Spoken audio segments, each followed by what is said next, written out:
jeigu balso problemą galima išgirsti, vadinasi, ją galima ir pamatyti. Dėl šios priežasties balso ligų diagnostikoje yra ypatingai svarbi balso klosčių apžiūra.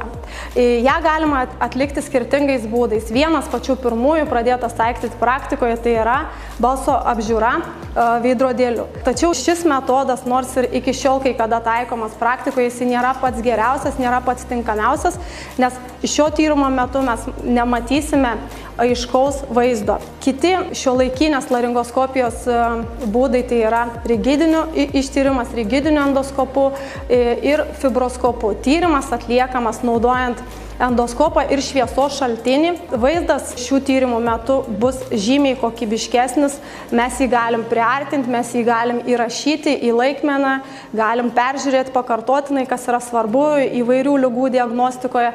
Tačiau vėlgi šie metodai, nors yra taikomi labai plačiai, jie turi savo minusų. Tai pagrindinis minusas yra tas, kad mes labai aiškiai šių tyrimų metu nematysime balso klosčių krašto. Stroboskopinė sistema leidžia mums greitai judantį objektą pamatyti kaip lėtai judantį objektą.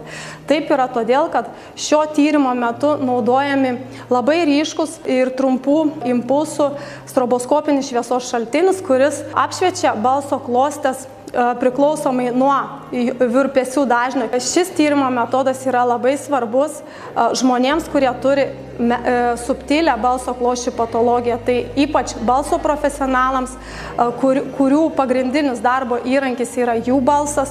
Taip pat ši metodika yra ypatingai svarbi ankstyvoje vėžio diagnostikoje, kuomet pakitimai yra nelabai ryškus. Ir galima juos tiesiog pražiūrėti, naudojantis kitą techniką. Matau, girdžiu, gyvenu.